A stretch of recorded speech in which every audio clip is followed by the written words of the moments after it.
अस्सलाम वालेकुम, मेरा नाम है ज़मीर सराज। की वीडियो में हम डिस्कस करेंगे डेली डोज एपिसोड 9 और इस डेली डोज एपिसोड 9 के अंदर हमारे पास 50 एमसीक्यूज मौजूद हैं। इससे पहले की भी जो 8 एपिसोड्स हैं वो मेरे चैनल पे एक अलग से प्लेलिस्ट में मौजूद है, तो आप वो भी देख के अपनी जो इन्फॉर्मेशन है या अगर आप किसी कम्पिटिटिव एग्जाम्स की प्रिपरेशन कर रहे हैं तो अपनी तैयारी के अंदर आप एडिशन कर सकते हैं, क्योंकि इसके अंदर वो एमसीक्यूज दिए गए हैं जो कि पास पेपर्स में आए हुए हैं। जैसे कि पीपीएससी, एफपीएससी, पीएमएस, सीएसएस के पेपर्स में जो क्वेश्चन आए हुए हैं उनको पिक किया गया है। करंट अफेयर्स के जो क्वेश्चन होते हैं वो करंट होते हैं, यानी कि अगर हम आज वीडियो बना रहे हैं तो वो अक्टूबर या नवंबर से रिलेटेड होंगे। बाकी जो जितने भी सेक्शंस होते हैं वो डिफरेंट पीपीएससी पेपर से लिए जाते हैं। ये वो ऐसी इन्फॉर्मेशन होती है जो कि एक्सपेक्टेड होती है कि वो आपके एग्जाम में आए। तो वीडियो स्टार्ट करते हैं। वीडियो स्टार्ट करने से पहले आपसे रिक्वेस्ट करना चाहूँगा कि अगर अभी तक आपने मेरे चैनल को सब्सक्राइब नहीं किया तो काइंडली मेरे चैनल को सब्सक्राइब कर लें ताकि आपको ऐसे मजीद इन्फॉर्मेटिव और यूजफुल वीडियोज़ मिलते रहें। तो स्टार्ट करते हैं आज की वीडियो। तो डेली डोज एपिसोड 9 में हमारे पास जो है वो 5 सेक्शंस हैं। करंट अफेयर्स का सेक्शन है, जनरल नॉलेज का सेक्शन है, इस्लामियत का सेक्शन है, पाक स्टडीज़ का सेक्शन है और एवरीडे साइंस का सेक्शन है, जिसके अंदर हमारे पास जो है वो 10 एमसीक्यूज मौजूद हैं। तो स्टार्ट करते हैं करंट अफेयर्स के सेक्शन से, जिसके अंदर हमारे पास 10 एमसीक्यूज हैं। तो क्वेश्चन नंबर 1 हमारे पास है, which Turkish minister for trade visited Pakistan in August 2022। आपने बताना है कि कौन से तुर्किश मिनिस्टर ने ट्रेड के पाकिस्तान को विजिट किया अगस्त 2022 में। तो हमारे पास ऑप्शंस है, मुस्तफ़ा वारंक, रोशार पेक्कान, महमद मस या नन ऑफ दिस। तो ये जानते हैं स्टूडेंट कि इसका आंसर क्या हमारे पास। तो इसका आंसर हमारे पास महमद मस। तो आपने याद रखना है कि महमद मस जो है वो तुर्किश मिनिस्टर थे ट्रेड के, जिन्होंने पाकिस्तान को विजिट किया अगस्त 2022 में। यह पिक्चर भी देख सकते हैं, ये महमद मस की है। बढ़ते हैं नेक्स्ट क्वेश्चन की तरफ। क्वेश्चन नंबर 2 हमारे पास है, replica of Minar Pakistan installed eight park in China. आपने बताना है कि रेप्लिका जो मीनार पाकिस्तान का है वो चाइना के अंदर इंस्टॉल्ड है, लेकिन इतना ये भी एक आपके लिए इन्फॉर्मेशन होगी कि रेप्लिका जो मीनार पाकिस्तान का है वो चाइना के अंदर है। लेकिन एक इन्फॉर्मेशन आपको ये पता चल गई, दूसरी इन्फॉर्मेशन आपने ये बतानी है कि वो कौन से पार्क में है, चाइना के कौन से पार्क में है। तो हमारे पास ऑप्शन है, चायोंग पार्क बेजिंग, पोटैटसो नेशनल पार्क यूनान, इलिंग पार्क चोंगक्विंग या नन ऑफ दिस। तो ये जानते हैं कि इसका आंसर क्या हमारे पास। तो इसका आंसर है हमारे पास चायोंग पार्क बेजिंग। तो आपने याद रखना है कि replica of Minar Pakistan installed at Chaoyang park Beijing. बढ़ते हैं अपने नेक्स्ट क्वेश्चन की तरफ। क्वेश्चन नंबर 3 हमारे पास है, Pakistan and which country signed a preferential trade agreement, जिसको हम पीटीए कहते हैं। यानी कि अगर आपसे पीटीए की एब्रीविएशन पूछी जाए तो उसको कहते हैं preferential trade agreement to boost trade on 12 August 2022। तो आपने बताना है कि पाकिस्तान और कौन सी कंट्री ने प्रेफरेंशियल ट्रेड एग्रीमेंट को साइन किया ताकि ट्रेड को जो है वो बूस्ट किया जाए। तो हमारे पास ऑप्शन है, जर्मनी, तुर्की, चाइना या नन ऑफ दिस। तो ये जानते हैं स्टूडेंट्स कि इसका आंसर क्या हमारे पास। तो इसका आंसर हमारे पास तुर्की। तो आपने याद रखना है कि Pakistan and Turkey signed a preferential trade agreement PTA to boost trade on 12 August 2022। बढ़ते हैं नेक्स्ट क्वेश्चन की तरफ। क्वेश्चन नंबर 4 हमारे पास है, who is the chairman of the water and power development authority. यानी कि वापडा के चेयरमैन वो कौन है। आपसे वापडा की एब्रीविएशन भी पूछी जा सकती है। तो वापडा की एब्रीविएशन होती है water and power development authority. तो हमारे पास ऑप्शंस हैं, lieutenant general Sajjad Ghani retired, Munir Ahmed, lieutenant general Muzammil Hussain retired या नन ऑफ दिस। तो ये जानते हैं कि इसका आंसर क्या है कि वापडा के चेयरमैन कौन है। तो हमारे पास इसका आंसर है lieutenant general Sajjad Ghani retired. तो आपने याद रखना है कि lieutenant general Sajjad Ghani retired is the chairman of the water and power development authority वापडा। बढ़ते हैं अपने नेक्स्ट क्वेश्चन की तरफ। क्वेश्चन नंबर 5 हमारे पास है, how many medals did Pakistan win in Birmingham 2022 Commonwealth games. आपने बताना है कि जो बर्मिंघम 2022 की कॉमनवेल्थ गेम्स हुई उसके अंदर पाकिस्तान ने कितने मेडल्स वन किए। हमारे पास ऑप्शंस हैं 6, 8, 10, 12। तो ये जानते हैं कि इसका आंसर क्या हमारे पास। तो स्टूडेंट इसका आंसर हमारे पास 8। तो 8 मेडल्स जो हैं वो पाकिस्तान ने बर्मिंघम 2022 कॉमनवेल्थ गेम्स के अंदर विन किए। बढ़ते हैं अपने नेक्स्ट क्वेश्चन की तरफ। क्वेश्चन नंबर 6 हमारे पास है, in Commonwealth Games 2022 Pakistan manage to secured which position out of 72 different nations and territories. तो आपने बताना है कि कॉमनवेल्थ गेम्स 2022 के अंदर पाकिस्तान ने कौन सी पोजीशन जो है वो ली 72 डिफरेंट नेशन और टेरिटरीज में से। तो हमारे पास ऑप्शन है 8th, 12th, 16th, 18। तो ये जानते हैं कि इसका आंसर क्या हमारे पास। तो इसका आंसर है हमारे पास 18। तो आपने याद रखना है कि कॉमनवेल्थ गेम्स 2022 के अंदर पाकिस्तान ने 18वीं पोजीशन हासिल की out of the 72 different nations and territories. बढ़ते हैं अपने नेक्स्ट क्वेश्चन की तरफ। क्वेश्चन नंबर 7 हमारे पास है, how many teams are participated in Commonwealth Games 2022। आपने बताना है कि कितनी टीम्स ने कॉमनवेल्थ गेम्स 2022 के अंदर पार्टिसिपेट किया। तो हमारे पास ऑप्शन हैं 71, 72, 76 या नन ऑफ दिस। तो ये जानते हैं कि इसका आंसर क्या हमारे पास। तो इसका आंसर हमारे पास 72। तो आपने याद रखने कि 72 teams are participated in Commonwealth Games 2022। बढ़ते हैं अपने नेक्स्ट क्वेश्चन की तरफ।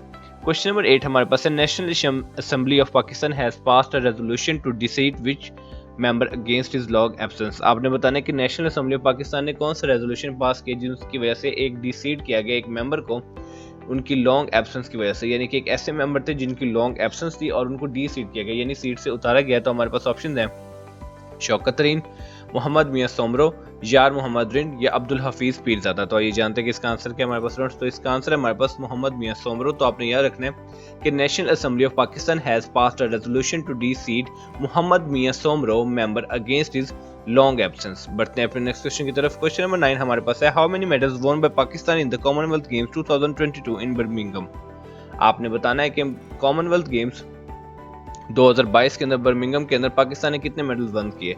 हमारे पास ऑप्शंस हैं 2 gold 3 silver 3 bronze, 3 gold 3 silver 2 bronze, 3 gold 2 silver 3 bronze या नन ऑफ दिस। तो ये जानते हैं कि इसका आंसर क्या हमारे पास स्टूडेंट्स, तो इसका आंसर हमारे पास 2 गोल्ड 3 सिल्वर और 3 ब्रॉन्ज। तो आपने याद रखना है कि पाकिस्तान ने बर्मिंघम कॉमनवेल्थ गेम्स 2022 के अंदर 2 गोल्ड 3 सिल्वर और 3 ब्रॉन्ज मेडल जो है वो हासिल किए। बढ़ते हैं फिर नेक्स्ट क्वेश्चन की तरफ। क्वेश्चन नंबर 10 हमारे पास है how many gold medals Pakistan one in the Commonwealth Games 2022 in Birmingham.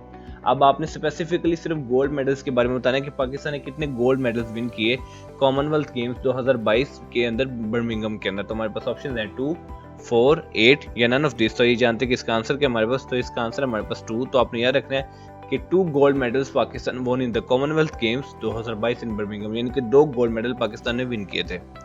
बढ़ते हैं फिर नेक्स्ट सेक्शन की तरफ। नेक्स्ट सेक्शन हमारे पास जनरल नॉलेज के, जिसके अंदर हमारे पास 10 एमसीक्यूज मौजूद हैं। तो ये देखते हैं कि जनरल नॉलेज में हमारे पास कौन से एमसीक्यूज हैं। तो क्वेश्चन नंबर 11 हमारे पास है on every 10 December the Nobel peace prize is awarded in. आपने बताना कि हर 10 दिसंबर को नोबेल पीस प्राइज जो है वो किसके अवार्ड किया जाता है। तो हमारे पास ऑप्शन है यूएसए, नॉर्वे, रोम या नन ऑफ दिस। तो ये जानते हैं कि इसका आंसर क्या हमारे पास, तो सुनिए इसका आंसर है हमारे पास नॉर्वे। तो आपने याद रखना है on every 10 December the Nobel peace prize is awarded in Norway. Next question हमारे पास है Kaliningrad border lies with Lithuania and Poland, that territory belongs to which country. अब आप देखें जो कलिंगरग्राड बॉर्डर है वो आपसे ये भी पूछा जा सकता है कि ये बॉर्डर जो है वो किन के दरमियान लाई करता है। तो हमें ये इधर से पता चल गया इस क्वेश्चन से कि ये लिथुआनिया और पोलैंड के दरमियान जो है वो लाई करता है। अब आपने बताना कि इस बॉर्डर की जो टेरिटरी है वो कौन सी कंट्री से बिलोंग करती है। तो हमारे पास ऑप्शन है पोलैंड, लिथुआनिया, रशिया या नन ऑफ दिस। तो ये जानते हैं स्टूडेंट्स कि इसका आंसर क्या हमारे पास, तो इसका आंसर हमारे पास रशिया। तो आपने याद रखना है कि Kaliningrad border lies with Lithuania and Poland and its territory belongs to Russia. बढ़ते हैं अपने नेक्स्ट क्वेश्चन की तरफ। क्वेश्चन नंबर 13 हमारे पास है cold wars were fought between. आपने बताना कि कोल्ड वार्स जो है वो कौन सी 2 कंट्रीज के दरमियान लड़ी गई। तो हमारे पास ऑप्शन है UK Iceland, Norway Iceland, Sweden Denmark या नन ऑफ दिस। तो ये स्टूडेंट्स जानते हैं कि इसका आंसर क्या हमारे पास, तो स्टूडेंट इसका आंसर है हमारे पास यूके एंड आइसलैंड। तो आपने याद रखना है कि cold wars were fought between UK and Iceland. बढ़ते हैं अपने नेक्स्ट क्वेश्चन की तरफ। क्वेश्चन नंबर 14 हमारे पास है Martti Ahtisaari receive Nobel peace prize in 2008 for his efforts to resolve international conflicts belong to which country. Martti Ahtisaari ने Nobel peace prize जो है वो 2008 के अंदर जो है वो रिसीव किया था और इन्होंने एफर्ट्स की थी कि वो इंटरनेशनल कॉन्फ्लिक्ट्स को रिजॉल्व कर सके। अब आपने बताना है कि इनका ताल्लुक कौन सी कंट्री से है। हमारे पास ऑप्शन है फिनलैंड, नॉर्वे, स्वीडन या नन ऑफ दिस। तो ये जानते हैं कि इसका आंसर क्या हमारे पास, तो स्टूडेंट इसका आंसर हमारे पास फिनलैंड। तो आपने याद रखने कि Martti Ahtisaari receive Nobel peace prize in 2008 for his efforts to resolve the international conflicts belongs to belong to Finland. तो आपने याद रखना है कि मार्टी आतसरी का जो ताल्लुक है वो फिनलैंड से है। बढ़ते हैं अपने नेक्स्ट क्वेश्चन की तरफ। क्वेश्चन नंबर 15 हमारे पास है 77% land area of Russia is located in. आपने बताना कि जो 77% रशिया का लैंड एरिया है वो कहाँ लोकेटेड है। हमारे पास ऑप्शन है एशिया, यूरोप, बोथ या नन ऑफ दिस। तो ये जानते हैं कि इसका आंसर क्या हमारे पास, तो स्टूडेंट इसका आंसर हमारे पास एशिया। तो आपने याद रखना कि 77% land area of Russia is located in Asia. बढ़ते हैं अपने नेक्स्ट क्वेश्चन की तरफ। क्वेश्चन नंबर 16 हमारे पास है Russia is located in which 2 continents. आपने बताना कि रशिया जो है वो कौन से 2 कॉन्टिनेंट्स के अंदर लोकेटेड है। हमारे पास ऑप्शन है Asia Europe Africa, Asia America या नन ऑफ दिस। तो ये जानते हैं कि इसका आंसर क्या हमारे पास, तो स्टूडेंट इसका आंसर है हमारे पास एशिया और यूरोप।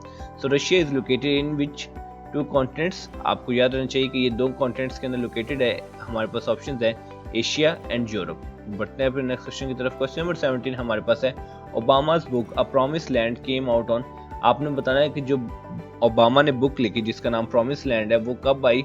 हमारे पास ऑप्शन है 15 नवंबर, 16 नवंबर, 17 नवंबर या 18 नवंबर। तो ये जानते हैं कि इसका आंसर क्या हमारे पास, तो स्टूडेंट इसका आंसर हमारे पास 17 नवंबर। तो आपने याद रखना कि Obama's book a promise land came out on 17 November. बढ़ते हैं अपने नेक्स्ट क्वेश्चन की तरफ। क्वेश्चन नंबर 18 हमारे पास है becoming the biography written by. एक बायोग्राफी है जिसका नाम है बिकमिंग, ये किसने लिखी है? हमारे पास ऑप्शन है Henry Clinton, Indira Gandhi, Michael Obama या मेलानिया ट्रम्प। तो ये जानते हैं स्टूडेंट्स किसका आंसर क्या हमारे पास, तो स्टूडेंट इसका आंसर हमारे पास माइकल ओबामा। तो आपने याद रखना है कि बिकमिंग जो एक बायोग्राफी है ये लिखी है माइकल ओबामा ने। बढ़ते हैं नेक्स्ट क्वेश्चन की तरफ। Current era of geological time scale, आपने बताना है जो करंट ईरा है जियोलॉजिकल टाइम स्केल के हवाले से वो कौन सा है? तो हमारे पास ऑप्शन है पैलियोजोइक, मीसोजोइक, एलोसीन या नन ऑफ दिस। तो ये स्टूडेंट जानते हैं कि इसका आंसर क्या हमारे पास, तो इसका आंसर है हमारे पास होलोसीन। तो आपने याद रखने के current era of geological time scale is Holocene. बढ़ते हैं अपने नेक्स्ट क्वेश्चन की तरफ। क्वेश्चन नंबर 20 हमारे पास है Zulfi my friend is a book written by. एक बुक थी जिसका नाम था जुल्फी माय फ्रेंड, ये किसने लिखी? हमारे पास ऑप्शन है जुल्फिकार अली भुट्टो, एम के गांधी, के अजीज या पीलो मोदी। तो ये जानते हैं स्टूडेंट्स कि इसका आंसर क्या हमारे पास, तो इसका आंसर है हमारे पास पीलो मोदी। तो पीलो मोदी जो है वो इस बुक के राइटर थे, यानी कि Zulfi my friend is a book written by Piloo Mody. बढ़ते हैं अपने नेक्स्ट सेक्शन की तरफ। नेक्स्ट सेक्शन जो है वो हमारे पास इस्लामियत का है, जिसके अंदर हमारे पास 10 एमसीक्यूज है। तो ये देखते हैं कि इस्लामियत में हमारे पास कौन कौन से एमसीक्यूज है। तो क्वेश्चन नंबर 21 हमारे पास है how many daughters Hazrat Khadija रज़ी अल्लाह तआला अन्हा हैड विद हजरत मोहम्मद सल्लल्लाहु अलैहि वसल्लम। आपने बताने कि कितनी बेटियां हजरत खदीजा की हजरत मोहम्मद सल्लल्लाहु अलैहि वसल्लम में से थी। तो हमारे पास ऑप्शन है 2, 3, 1, 4। तो ये जानते हैं कि इसका आंसर क्या है, तो इसका आंसर है 4। तो आपने याद रखना कि 4 daughters Hazrat Khadija had with हजरत मोहम्मद सल्लल्लाहु अलैहि वसल्लम। बढ़ते हैं नेक्स्ट क्वेश्चन की तरफ। हजरत खदीजा रज़ी अल्लाह तआला अन्हा was the person to convert to Islam. आपने बताना है कि हजरत खदीजा रज़ी अल्लाह तआला अन्हा जो है वो कौन सी पर्सन थे जिन्होंने इस्लाम के अंदर कन्वर्ट हुए। तो हमारे पास ऑप्शन है फर्स्ट, सेकंड, थर्ड, फोर्थ। तो ये जानते हैं कि इसका आंसर क्या हमारे पास, तो इसका आंसर है हमारे पास फर्स्ट। तो आपने याद रखना है कि हजरत खदीजा रज़ी अल्लाह तआला अन्हा was the first person to convert to Islam. बढ़ते हैं अपने नेक्स्ट क्वेश्चन की तरफ। क्वेश्चन नंबर 23 हमारे पास है what was the name of the Hazrat Khadija रज़ी अल्लाह तआला अन्हा फादर। आपने बताना है कि हजरत खदीजा रज़ी अल्लाह तआला के जो फादर थे उनका नाम क्या था। हमारे पास ऑप्शन है अवाम बिन खुवैलिद, जुबैर इब्न अल अवाम, असद इब्न अब्दुल अज़ा, खुवैलिद इब्न असद। तो आइए जानते हैं कि इसका आंसर क्या हमारे पास स्टूडेंट्स, तो इसका आंसर है हमारे पास खुवैलिद इब्न असद। तो आपने याद रखना है कि Khuwaylid ibn Asad was the name of the Hazrat Khadija रज़ी अल्लाह तआला फादर। बढ़ते हैं क्वेश्चन की तरफ। क्वेश्चन हमारे पास है हजरत खदीजा रज़ी अल्लाह तआला अन्हा was the wife of the हजरत मोहम्मद सल्लल्लाहु अलैहि वसल्लम। आपने बताना है कि हजरत खदीजा जो है वो हजरत मोहम्मद सल्लल्लाहु अलैहि वसल्लम की कौन सी वाइफ थी। हमारे पास ऑप्शन है फर्स्ट, सेकंड, थर्ड, फोर्थ। तो ये जानते हैं कि इसका आंसर क्या हमारे पास, तो इसका आंसर है हमारे पास फर्स्ट। तो आपने याद रखना है कि हजरत खदीजा रज़ी अल्लाह तआला अन्हा was the first wife of हजरत मोहम्मद सल्लल्लाहु अलैहि वसल्लम। बढ़ते हैं अपने नेक्स्ट क्वेश्चन की तरफ। क्वेश्चन नंबर 25 हमारे पास है how many sons Hazrat Khadija रज़ी अल्लाह तआला अन्हा हैड विद हजरत मोहम्मद सल्लल्लाहु अलैहि वसल्लम। आपने बताना है कि हजरत खदीजा के कितने बेटे जो हैं वो हजरत मोहम्मद सल्लल्लाहु अलैहि वसल्लम में से थे। हमारे पास ऑप्शन है 2, 3, 1, 4। तो ये जानते हैं कि इसका आंसर क्या हमारे पास, तो इसका आंसर है हमारे पास 2। तो आपने याद रखना है कि 2 sons Hazrat Khadija had with हजरत मोहम्मद सल्लल्लाहु अलैहि वसल्लम। बढ़ते हैं नेक्स्ट क्वेश्चन की तरफ। क्वेश्चन नंबर 26 हमारे पास है who did Hazrat Khadija send to ask हजरत मोहम्मद सल्लल्लाहु अलैहि वसल्लम अबाउट मैरिंग हर। किसको हजरत खदीजा ने भेजा था हजरत मोहम्मद सल्लल्लाहु अलैहि वसल्लम को कहने के लिए कि वो उनसे शादी कर लें। तो हमारे पास ऑप्शन है फादर, मदर, ब्रदर या फ्रेंड। तो ये जानते हैं स्टूडेंट्स कि इसका आंसर क्या हमारे पास, तो इसका आंसर है हमारे पास फ्रेंड। तो आपने याद रखना है कि हजरत Khadija send his friend to ask हजरत मोहम्मद सल्लल्लाहु अलैहि वसल्लम अबाउट हिज मैरिज। बढ़ते हैं क्वेश्चन की तरफ। क्वेश्चन नंबर 27 हमारे पास है what was the name of the Hazrat Khadija mother. आपने बताना कि हजरत खदीजा की वालदा का नाम क्या था। हमारे पास ऑप्शन है फातिमा बिनते ज़ैदा, उम्मे कुलसूम, रुकैया बिनते नाफल, ज़ैनब बिनते हाशिम। तो ये जानते हैं कि इसका आंसर क्या हमारे पास कि what was the name of the Hazrat Khadija रज़ी अल्लाह तआला अन्हा मदर। तो हमारे पास इसका आंसर है फातिमा बिनते ज़ैद, फातिमा बिनते ज़ैदा। तो आपने याद रखना है कि Fatima binte Zaida was the name of the Hazrat Khadija रज़ी अल्लाह तआला अन्हा मदर। नेक्स्ट क्वेश्चन हजरत खदीजा रज़ी अल्लाह तआला अन्हा रिमेन मैरिड मोनोगैमसली विद हजरत मोहम्मद सल्लल्लाहु अलैहि वसल्लम फॉर हाउ मेनी इयर्स। आपने बताना कि हजरत खदीजा जो है वो कितने साल तक हुजूर पाक सल्लल्लाहु अलैहि वसल्लम से जो है वो उनकी निकाह में रही। तो हमारे पास ऑप्शन है 20, 23, 25, 28। तो ये जानते हैं कि इसका आंसर क्या हमारे पास, तो स्टूडेंट इसका आंसर है हमारे पास 25। तो आपने याद रखना है कि हजरत खदीजा रज़ी अल्लाह तआला अन्हा रिमेन मैरिड मोनोगैमसली विद हजरत मोहम्मद सल्लल्लाहु अलैहि वसल्लम फॉर 25 ईयर्स। बढ़ते हैं अपने नेक्स्ट क्वेश्चन की तरफ।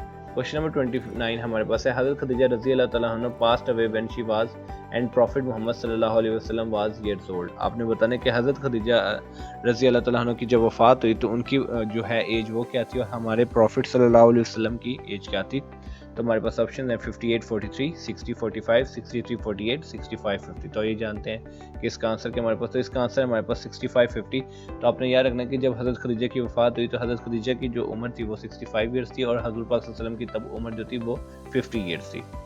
नेक्स्ट क्वेश्चन हमारे पास है हज़रत Khadija married how many times in life. तो आपने बताना है कि हज़रत खदीजा ने कितनी दफ़ा अपनी जो ज़िंदगी में शादी की। तो हमारे पास ऑप्शन है 2 3 1 4। तो ये जानते हैं कि इसका आंसर क्या हमारे पास स्टूडेंट्स, तो इसका आंसर हमारे पास 3।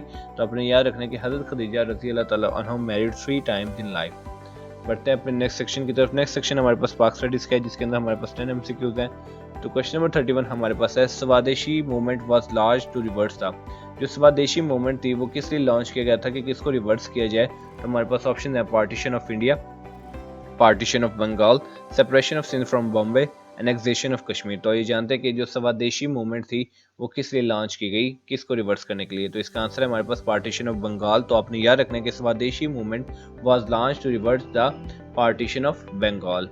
बढ़ते हैं अपने नेक्स्ट क्वेश्चन की तरफ। क्वेश्चन नंबर 32 हमारे पास है first newspaper to use the title Quaid Azam was. आपने उस न्यूज़पेपर का नाम बताना है जिसने सबसे पहले टाइटल जो है वो कायद आज़म का यूज़ किया।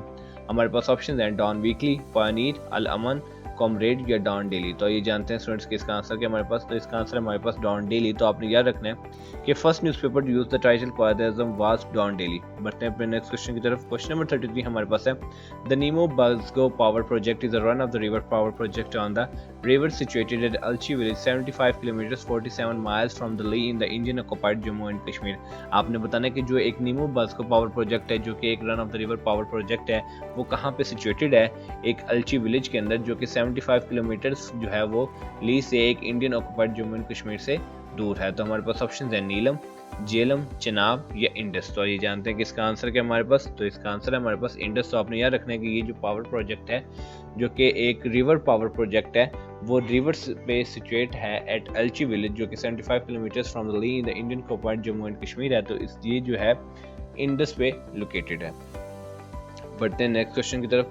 क्वेश्चन हमारे पास है विच पर्सन रिमेन चेयरमैन वापटा, chairman Sindh, governor SBP and president of Pakistan. आपने बताना कि वो कौन से पर्सन है जो कि चेयरमैन वापटा भी रहे, चेयरमैन सिंध भी रहे, गवर्नर भी रहे स्टेट बैंक ऑफ पाकिस्तान के और पाकिस्तान के भी प्रेसिडेंट रहे। तो हमारे पास ऑप्शन है वसीम सजाद, गुलाम इसहाक खान, फजल इलाही चौधरी, रफीक तारर। तो ये जानते हैं कि इसका आंसर क्या हमारे पास, तो इसका आंसर हमारे पास गुलाम इसहाक खान। तो आपने याद रखना कि गुलाम इसहाक Khan was the person who remained chairman WAPDA, chairman Sindh, governor SBP and president of Pakistan. The name was Ghulam Ishaq Khan.